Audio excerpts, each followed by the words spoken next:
growing up with his brothers and sister on the scenic South Devon coast, TV Dr. Raphael Olaya had an idyllic childhood, but there is one moment from his early years he would rather forget. That experience was his first asthma attack, one so bad he feared he would die. That feeling of impending doom was visceral, says Raphael. I will never forget the awful sensation of fighting for every breath. It was terrifying, Raphael and twin brother Dan, also a doctor, present on the popular CBBC series, Operation Ouch, and recently starred in the award-winning BBC series We Are Black and British. Dr. Raph, as he is known to his young viewers, had no history of asthma when he suddenly started to struggle with his breathing while staying with his grandmother in Reading.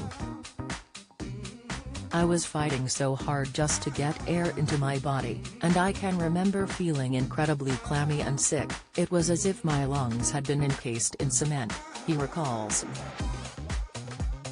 Raphael, then just 6, had been breathless for a couple of days after attending a friend's birthday party and sitting next to another child's parent who was smoking.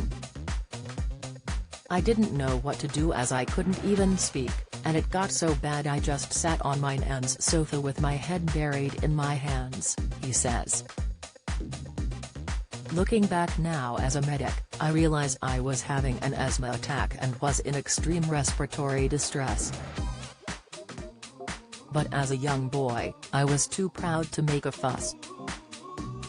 Fortunately, his grandmother realized how unwell he was, and rushed him straight to a nearby emergency medical center. There, he was put on a nebulizer, an electric machine that sprays a fine mist of reliever medication, normally salbutamol, to quickly open up his inflamed airways. The nebulizer helped regulate Raphael's breathing and he was allowed to return to his grandmother's home a few hours later, but he wasn't given a reliever inhaler, usually blue, which is used to open up the airways when they start to narrow, nor was his family given any information on asthma or advice on what to do if he had another attack.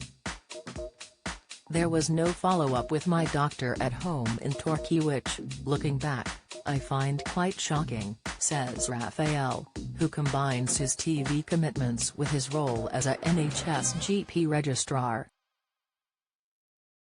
Not surprisingly, I had another awful asthma attack a couple of years later. This time I was watching the Red Arrows with my family when I really started to struggle with my breathing. I ended up being admitted to hospital where I needed the nebulizer again. It was only then I was given a formal asthma diagnosis, a reliever inhaler to manage my symptoms, and a preventer inhaler, which I had to take every day. Raphael, 30, has never forgotten the fear those early asthma attacks caused and believes they could easily have been avoided. It's why he is supporting charity Asthma Plus Lung UK's awareness campaign to help parents proactively manage their child's condition.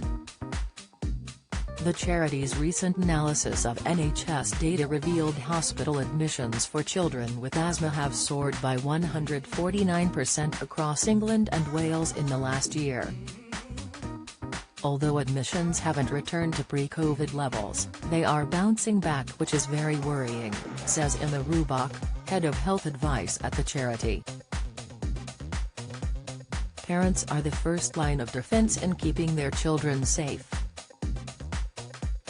Before an asthma attack there will be signs that symptoms are worsening, increased coughing, wheezing, and a tight chest, which is a golden opportunity to make sure they are taking their blue inhaler and to get medical support.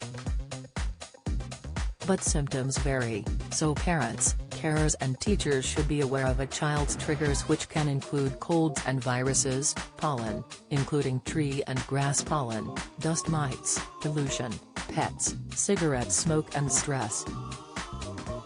Asthma affects 1 in 11 children in the UK, and because it's so common, it's often dismissed as just asthma. Dr. Raff says, asthma isn't taken seriously enough, and I know from working in a hospital it can be incredibly dangerous, even fatal. I still have to be careful with my triggers, cold air, damp and smoke, and always have an inhaler with me. I also look after my health holistically by exercising regularly and being vigilant about my diet. Parents definitely need to know how to deal with an asthma attack, but they also need to understand their child's triggers and make sure they are getting regular checks and taking their medication properly. These steps can help to keep children active and well, and in many cases, could prevent a terrifying trip to hospital. For information on caring for a child with asthma, visit asthmaandlung.org.uk, call 0300 222 5800 or WhatsApp on 07378 606 728.